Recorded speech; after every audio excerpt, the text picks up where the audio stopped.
Hey guys, it's Breck Bassinger, but you may recognize my voice as Stargirl from CW Stargirl. And as Stargirl, I always listen to Stargirl After Show. It's so much fun getting to listen to all of my different castmates' interviews, hear about DC lore, and of course all the Stargirl history. So make sure you go listen to Stargirl After Show. And yes, I know I just said Stargirl like 50 times, but seriously, go listen to it. That was just another pointless sequel that didn't have to be made.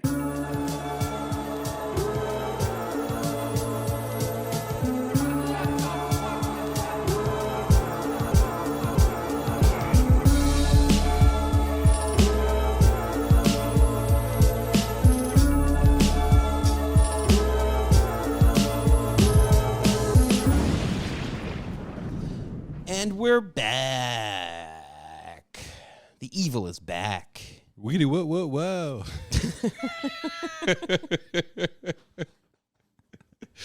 Is that, when you say weedy, wow, is that more like for the podcast or for the evil? It's definitely more for the podcast. Okay. I feel like a wacky morning DJ. Harris, I wanted to ask you, although it's really a question for Colin this whole time, what is that lamp situation that's right next to Harris? Oh, it's like from Amazon. It's like a little touch lamp. It's pretty cool. I actually went to a bar this weekend for a friend's birthday, and they had a bunch of the same lamp on the bar. It seems like a good lamp to have at like a shitty bar. Yeah. Yeah, Or at a house. theirs were gold though. I got the black version. If I had to describe this it, it looks like I don't know, kind of like a UFO or like an ice cream sandwich almost, like sitting atop a cylindrical black post. Yeah, like that the UFO that they climb at the end of Men in Black. Yeah. Oh yeah, like the World's Fair Tower. Yeah, exactly. Or like any kind of tower like they have in Seattle or San Antonio or any place that has a tower with a rotating restaurant on the top of it. Mm-hmm. Yeah, any single city that has a tower with a rotating restaurant at the top of it looks just like this. Looks like a cartoony version of that in lamp form. See, I never understood it because sometimes I feel like the world's unfair. Yeah. Do you guys sometimes feel that like the art of like constructing buildings like that, like top heavy, like do you feel like the engineers are just kind of like laughing in the face of God, or they're like, Yeah, I feel like these defying things should definitely be falling down. I've asked this many times. You've never seen Canadian Bacon, right? Right. Yeah. That's like, there's a whole thing about the Canadian National Tower and they don't understand its purpose. You know, it's the Toronto one. Mm-hmm. And they're just like, we still can't figure out why they built it. Like, I'm honestly surprised that in my lifetime, I haven't seen more buildings like accidentally fall or like wind. I'm always so surprised that Miami doesn't have like hurricanes knocking buildings down and stuff. That's or that stupid thing in Pisa that's still standing, even though it's not even pointed in the right direction. The It's supposed to be pointed up. Yeah. Yeah. That's a foundational thing, though. That's not weather. I didn't say it. I never claimed it was weather. And it's pronounced weather. Good callback. Yeah, well, it's all about whether or not you choose to pronounce it that way. All right, let's get right to it. You guys want to know the scores of this Evil Dead franchise? This was an excellent franchise, Harris, that you selected, a long-awaited selection that you teased us with for many a year. Mm-hmm. And we finally did it, and just in time for the new movie to come out. So I see why you planned that, timing, even though yeah. you didn't plan it. I was Perfect the one who timing, planned it. just like I had planned it from several years ago before this movie was even made. You contacted Hollywood and you said, like, look, we want to do Evil Dead, but we want to tie it into a new movie. Can you make one? And they were like, we've got just the thing for you. We'll get on it. Sam Raimi said he never wanted to make another one, but then he said, wait, for a podcast, anything. Okay. In fifth place of the 5 movies, what could this the possibly one be? rated the lowest is a little movie from 2013 called Evil Dead 2013. The What button did you just press? Lego sequel. The ding button. Oh, right. Don't refer to the soundboard. These sounds just happen naturally. I was talking about Turn your headphones up so we can hear it. I was talking about you pressing Harris's buttons. Let's see. Harris gave it a 5. Colin gave it a 5. I gave it a 5, and the lovely Sabrina gave it a 3. What was she thinking? That's not. She doesn't like horror movies. She spent the entire podcast trying to be complimentary of a movie she clearly didn't care for. She was forced to watch it. Also, she didn't even watch the whole thing because she closed her eyes for most of it. Okay, fair enough. Do we feel like these scores are justified? Do we want to make any changes? Or is this movie truly middle of the road? I think middle of the road for me was generous, so I would Yeah. not make any changes. I would almost want to go lower, but I don't remember it enough. But that's probably why I should go lower. That's the problem with this movie is like as we watched it, we were like, wow, this is not bad. This is like a pretty good movie, but Yeah. it's unremarkable. I don't remember. Yep. Yeah, And I think that was I think the- I do want to go lower. I think I'd like to lower my score. Really? Wow. You're going to use your score change now to lower Why? the score. to make it even. It's already last. I don't think I'm gonna change my. it's already last. You just want me to do useless math. I'm just kicking a dead horse. Yeah, he's But I already wanna- dead. Can don't I wanna- give you a spoiler? Can I give you a spoiler? The overall score of this franchise is at a very precarious place, and I think you lowering this score is not gonna. You're not gonna like it later. It's gonna. What do you mean I'm not gonna like? You're it? gonna bump this series down into like a place- below Magic Mike. Yes, I knew immediately what you were saying. it's below something. Yeah. Wait, but what about when we see the new Magic Mike and we all Yeah. give that 9s? Yeah, I could that's give gonna that bump one a 0. That's gonna bump that one right up into the Yeah. stratosphere. It's not Magic Mike, but it's something like that. That it's gonna bump it below, and you're gonna be sad. I'm gonna be sad. Yeah. Well, Harris will really be sad. Oh, Harris will really be sad. You're making me want to do it. I want to lower my score. God damn it! Wait, I have a sound effect for that. Where the hell is it? Oh, it might not be here. Here, I'll give you a new one. I love it. A little preview for the Okay. the Naked Gun. You guys can't hear the sounds. It No, was I can't. it was Frank Drebin. Be funnier if we could, but Yeah, bring headphones, you pieces of shit. okay. So Matt, you gonna do the math on this one? Yeah, well, you guys talk amongst yourselves while I do some math here. This is my least favorite part of this. We should bring a calculator. I have one. I need. We to bring all a have laptop. calculators on our phones. Well, yeah, that's what he's doing math on. So just for the record, Colin is changing his 5 to a 4. That's right. Bizarrely, just to make me sad for some reason. Yeah, About something that we just- don't even know this is why it'll very make bizarre. me sad yet, but it's, I don't think I'm going to use my But no- score change for the. but now any of if the I other raise ones. my score on something, will that make me happy again? Yeah, I Don't could. tell him. Yeah. Anyways, it's we're gonna stall for time here. I think we should actually get a calculator. You know those calculators that they used to like have the tape that would like print out. It was like a normal but it was Yeah. like business people would have them. Yeah. And the like it'd have a little spool It was a little of tape. paper. Yeah. I think we should have one of those for our wrap up episode. Give me like a. yeah, and every time Matt would calculate a new score, it'd be like. I would honestly love a calculator right now. You guys got to keep going. This is Oh gonna my take a god. Yeah. Yeah, we're just doing calculator impressions. There's not a lot of content here. I like those calculators. I don't know why, but like there's something like really Tactile. and like nostalgic. Yeah. You know what sucks when I make a typo and then I have to start all over. Oh man. Matt is really struggling. You could just change spools.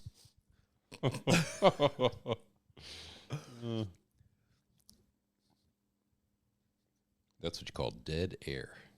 Oh, come on, you guys got to talk. It was evil dead air. Evil dead air. All right, so like when the evil's coming at you, like you sense it, but what do you see? Nothing, right? You just like look out ahead and like But you everyone just- screams and their eyes get big like they saw something. yeah, but are they perceiving it or are they seeing it and perceiving it? I think they're seeing something. I think they're definitely seeing something coming at them. What does it look like? Well, we don't know that because I think once you see it, it's like that's part yeah. of the thing. It's If like you were to already, see you're it- already kind of fucked. Yeah. Except for Bruce Campbell when he's getting or Ash Williams when he's getting chased through the building and he manages to evade it. Yeah, so that is something that was missing from the newest one is like Stuff rushing towards people. no, Bruce Campbell is the only one who's successfully had the evil in him and like pushed it Expelled out. it. Yeah. Well, Mia from the movie that we're currently talking Oh, about, that's right, yeah. but that's because her brother killed her and buried her and then resurrected her. Yeah. All right, so speaking of that movie, the new average for that is 4.25, and we are locking it in. Still in last place. Still in last place. Yeah. Yes. They went from 4.5 to 4.25. Okay, next up, in fourth place, shockingly, is a little film called The Evil Dead from 82? 81? I forget what year it's from. I think it was actually released in 83. The Evil Dead, the first, the original. Oh, yeah, because they shot it in 79 or 80, and then they took forever for them to get it. Yeah, the release is like questionable. Yeah. That's crazy. It's the first one. We all really loved it. Harris gave it a 6. Colin gave it a 5. I gave it a 7. And our guest, who was our guest? Andrew, gave it a 4. Which is pretty 4. low. I remember Andrew really liking it. Yeah. 4 is way low. Get Did him you on think the it was horn. out of 5? Yeah, maybe Andrew should change his score. Yeah, he should. Get him on the horn.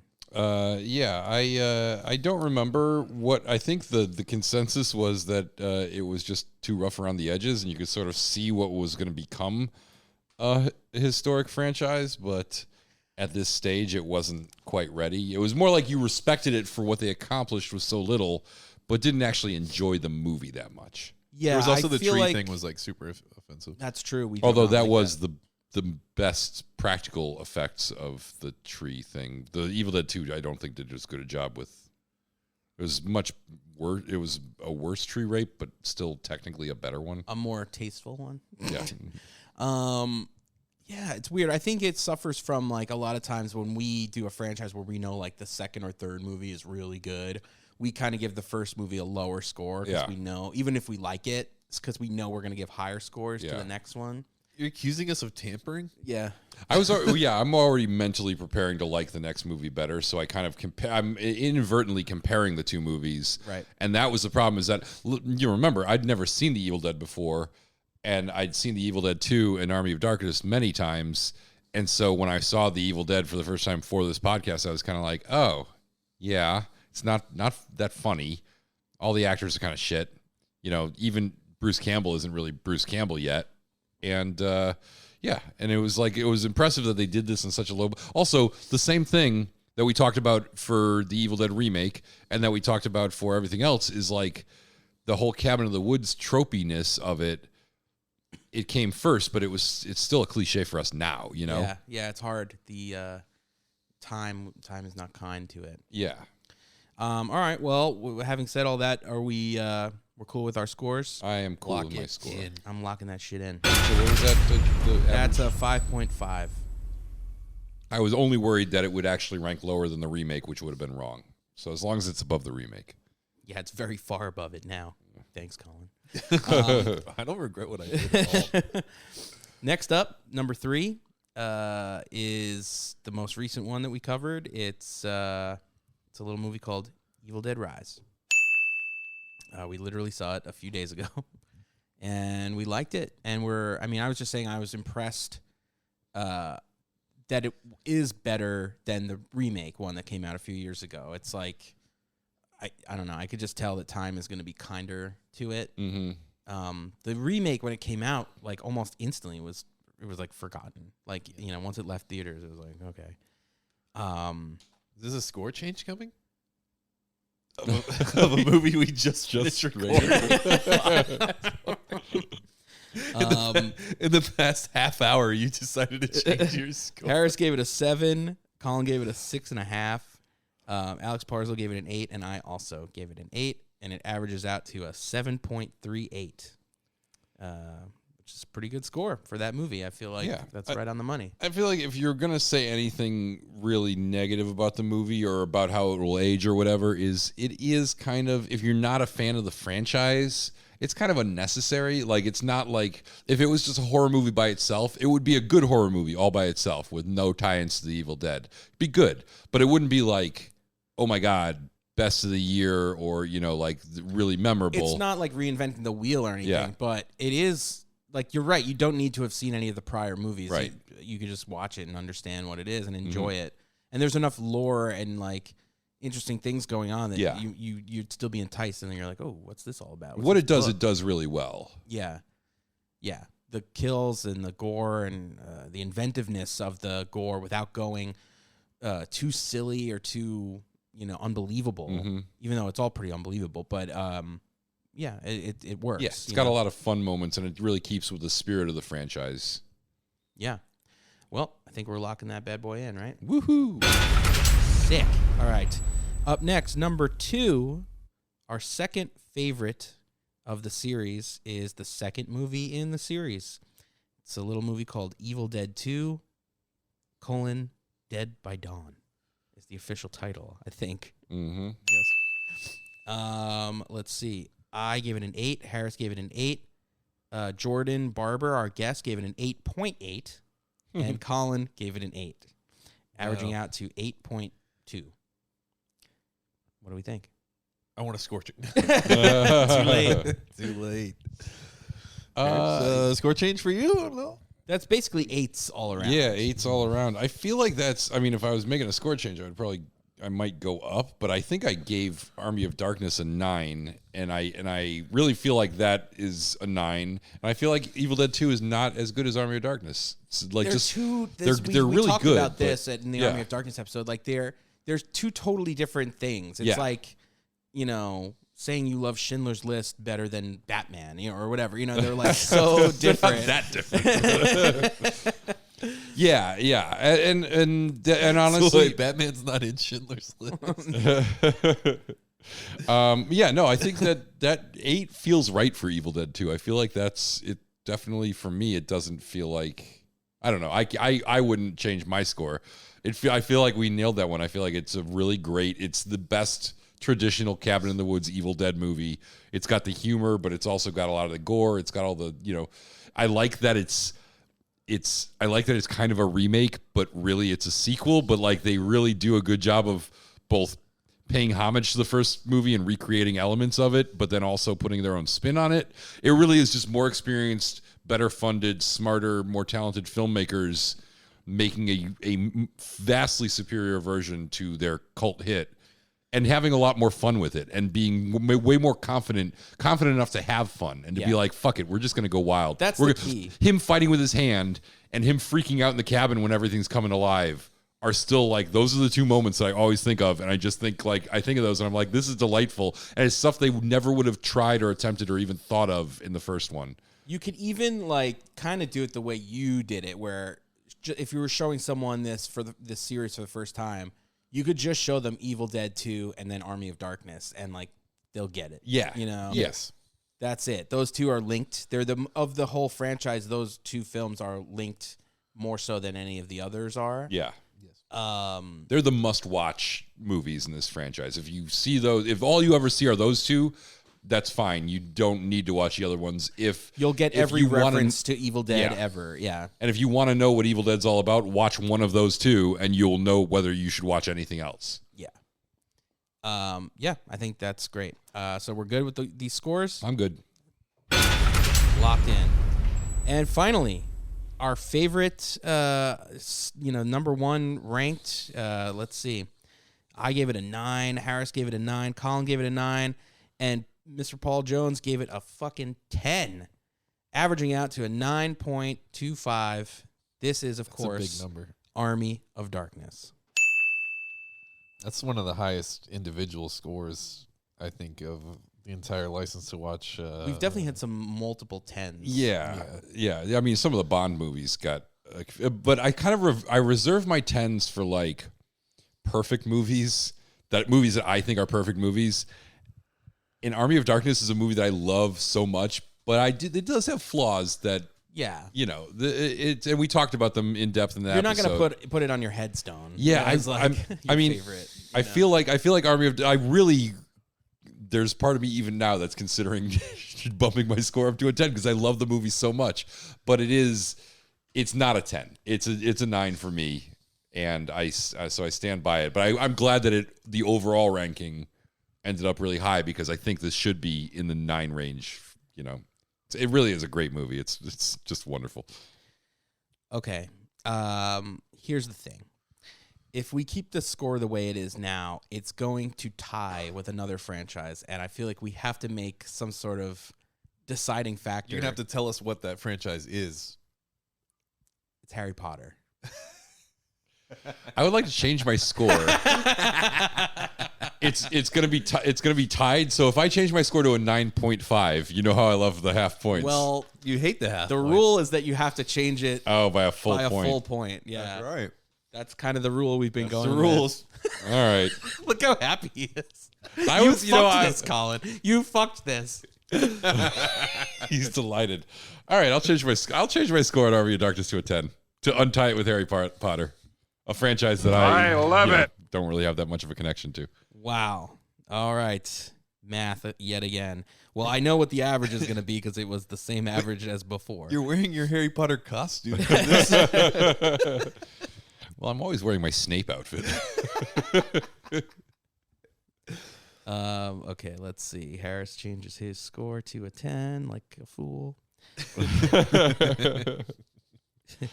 I mean, he said this movie is not a 10 like 3 times. Yeah. And then immediately was like, oh, I've got to change it to yeah, a but I 10. also know that this franchise is better than the Harry Potter franchise. So right. if I can make that distinction, I've done this before where I don't think a movie ranks in a certain place, but I know that it's better than another movie, and if I change my score, I can bump it up above that movie. I've done that. That's what changing our scores is all about. Is like how can we use this one last opportunity to orchestrate how we think things should stack up, and I'm doing exactly that. I rarely get to do it on like a franchise level. It's usually on an individual movie level. Yeah, you the just fact changed the fate the of fact that I'm changing mankind. the fate of the entire franchise.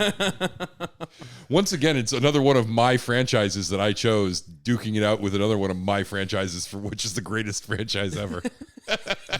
Piece of shit. All right. Should I change my score and then bump it up even further? Go back down. Tie it back up. That would be great. But if we had an honest tie, let's say like we all, did our score changes already. There's no such thing as an honest tie. Like, No, what would we do? What would be the tie? Is there a tiebreaker, Kiss or do your we just sister. leave them as tied? we have to invent some kind of game or Oh my challenge. god, I love games and challenges. What if we played the best movie from each franchise at the same time? And whichever one ends first is the winner. Well, Colin was going to say whichever one ends first is the loser. We just see which one actually captures our attention. Yeah, it's just which lead character could beat the other lead character in the video game with Chief Brody in the Mortal Kombat video game with all the lead characters and Chief Brody. It would definitely be Ash though, because this is Harry versus Ash. Yeah, Harry versus Ash. Ash would win that. Well, I mean, it's arguable that what's the best movie of the Harry Potter series that we decided? Let's see. Is it You're the Prisoner of one with the chart. Azkaban? Because it could be Sirius Black, and I don't know. Him versus Ash. Let's see. No, it's not. It is Prisoner of Azkaban. It would, yeah, but you would never say that Sirius Black was like the main guy in Harry Potter. Yeah, and he's also. I still think Ash would probably kill him. Good Yeah. Voldemort. I mean, Ash is pretty much indestructible. Voldemort's not in Prisoner of Azkaban, so we're lucky. Voldemort's in all of them. Not really. No, he doesn't Okay, pop up whatever. until like the fifth one. Just because they don't say his name. There's a doesn't mean werewolf nothing. in Prisoner of Azkaban. What if it's that? No, Ash Isn't would that- definitely kill a fucking werewolf. Are you kidding me? Yeah, Yeah. as long as he has his boomstick. Yeah. Okay, whether or not Voldemort is in Azkaban or not, what about Voldemort versus Ash? Ash has the like some of the thickest plot armor of any of any character in any movie ever. Yeah. Like he falls into that thing with a witch that actually just turned a man into a geyser of blood in like a half a second, and he just fist fights her. Yeah. Yep. Like his plot armor is pretty invincible. Like Ash versus Batman. That might be like a fair question to ask. Like who would win that one? I think it would be a draw, honestly. Don't they have that like in comic book form? He like became Ash, a DC character, I think, He's at mixed one with point. someone. Because they had an Evil Dead comics series, and he became like a character that would end up popping up in other comics and in whatever that I think it was DC. Batman also famously collaborates with many other characters, including the Scooby-Doo boys and girls. and This- Spawn. the Spawn. and, yeah. Yeah, Predator. Oh yeah, the Predator. and I mean Ash just holds his own with all those people inexplicably. All right. Well, I don't think I'm That's going to smart. change Not my so much score. Scooby-Doo. Greatest S Smart employee ever. We're locking it in once and for all. Army of All right. Darkness. All right, so where does it So, rank? We know it beats Harry Potter, that piece of shit. so here's our thing. Anything 7 and above is like in the green zone. That means it's like a top top tier. Yeah. We've got Alien, Mission Impossible, Vacation, Star Trek, Conan, and Rocky. Then Honestly, Vacation is the only one that jumps out at me. I was like, wow, that did okay despite the second one being terrible. And yeah, mixed results for. Yeah, that's we love that interesting. Holiday Road song a lot. It is true. Yeah, and the very remake too. Happy watching those movies. Yeah. The yellow zone is kind of like the middle of the. It's anything between 5 and up to 7. And so we've got Harry Potter, Batman, James Bond, Lethal Weapon, Planet of the Apes, Magic Mike, Jaws, Blade, and The Exorcist just makes it. And then anything less than a 5 is in the red zone, and we've only got Mortal Kombat in there. Yeah. So where this falls in that, it puts it. So Harry Potter is the top of the yellow at 6.92, which is what this would have been if you didn't change your score. But since you changed it, it makes it a 6.97. Wow. Just So on it the doesn't- cusp of green. On the cusp of green. But that's pretty good company with James Bond and fucking Batman and It is the top yellow. It's like right before. What's the bottom green? Rocky. Oh, wow. So it's just below Rocky, which we also had fun with that franchise. Yeah. Rocky, Evil Dead, Harry Potter. Had you not changed your score though and lowered it, and one of us just like raised it, it would have bumped it up to 7 for sure. And then it would have. I mean, I feel like it's in the right place. I do not regret what I did. You're not gonna make me regret what I did either. He's been trying though. He's definitely been trying. Trying this really is a- hard. This is a I very. guess I just wanted it to be in the green. I feel like this is a franchise that deserves. Like I'm just impressed. But if you think about it, if you think about it in this way, the reason James Bond is in the yellow is because some of the movies are great. Many of the movies are great. And a lot of the movies are good. And then there's a couple of turds that kind of drag the whole thing down. Right. And there's like every James Bond had his own handful of turd movies, and then he had his mediocrities, and then there's a couple of just movies that are just absolutely transcendent. If you think about it, Evil Dead is kind of the same thing. Like the remake it actually didn't really have any turds. It's got a lot of average stuff, and then there's 2 great movies in the franchise, which that for me that kind of means that it belongs in that like that's a if you only have 2, if you only nail it in 2 of 5 like top tier great movies out of 5. I guess what's impressive to me is like anyone who's not in the know. If like someone said to me, "Oh, what movie did you see this weekend?" I said, "Oh, The Evil Dead." Like it just the name of it sounds schlocky. It sounds Generic like a bad movie. Yeah.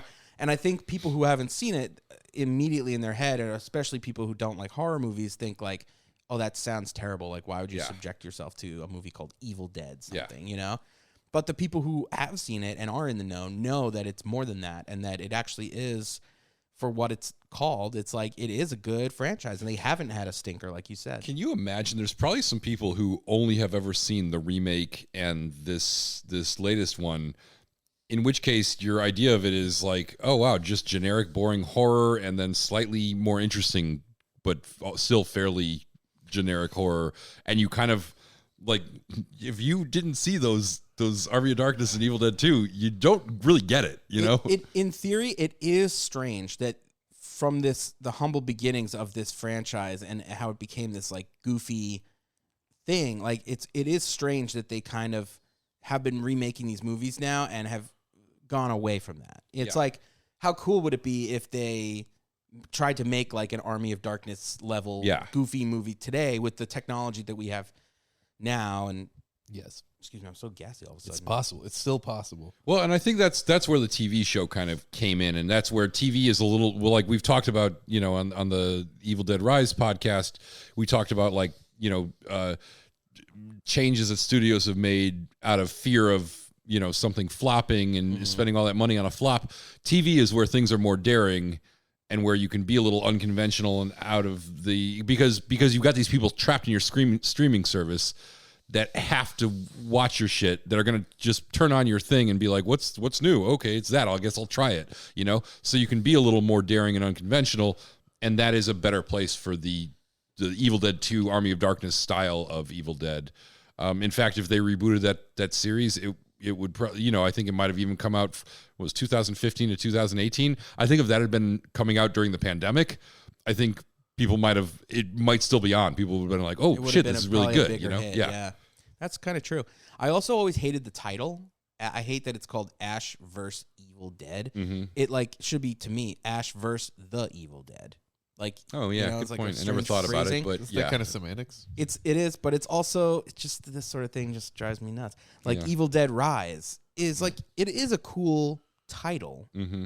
but it's like, what does it really mean? Is it a play on High Rise? We talked about that. Mm-hmm. Like the Evil Dead Rises, but then wouldn't it be called Evil Dead Rises? Like the Dark Right, Knight yeah. Rises, Yeah. the Evil Dead Rises, or like Evil Dead Rising. Like I feel like there's so many different ways you could do that title Mhm. where it would make more Mm-hmm. English It's sense. it's a statement about what Evil Dead Is it a always command? does. Yeah. Evil Dead, Evil Dead. Rise. If you know about the Evil Dead, you know the Evil Dead always gonna rise. Mhm. You know what I mean? That'd be a cooler title. Or like you said, a command like Oh, I Evil thought you meant Dead, the whole thing. Rise. Evil Dead Rise. Put an exclamation point at the end of it, and then An it's cooler. exclamation. or a comment in the middle. Evil Dead, Rise. Yeah. Yeah. Interesting. Well, they made a terrible decision, but we forgive them. Yeah. And they are licensed to watch. On that note, I'm happy we did Evil Dead, and I'm looking forward to The Naked Gun. Guys, I'm curious to know what we're going to think of those movies. I think we're gonna like them. I think we're going to love them. I love it. I love it. Oh It's the my bomb. God. It's the bomb. Like a midget in the urinal. I have to stay on my toes. Guys, let's hail to the king one last time. Hail to the king, baby. Yep, and that's it. All right. Thanks to all our guests for coming out for these episodes. And let's see. Thanks to Chris Morocco for, of course, doing the remix to the Evil Dead theme from the first movie. Once again, thanks to the Evil for always being there, even for this recap. I feel like Evil was over us the entire time that we were discussing the score changes. I feel like maybe the Evil had a hand in Colin's score change. Definitely. Yeah. And thanks to the dead, without whom there would be nothing to rise. For the Right. Evil There Rising. couldn't be evil without Yep. dead, because it is Evil Dead. Mm-hmm. Yeah. Yeah. Yeah. Are you already playing the music, or what's happening? Yeah. This is the end. We're wrapping up. Okay. Oh, Is yeah. it over? It's a Don't wrap. question it. Don't question the evil. I thought you were gonna press stop. Or give we us a said hand Hail to the signal. King, baby, and No. we're just still going. We're still going. It's indefinitely. It's content, Colin. Yeah. People love content. We're done. Let's not talk about Evil Dead ever again, and we're on to the next thing. Do we have any final thoughts? no. Great. Okay. Goodbye.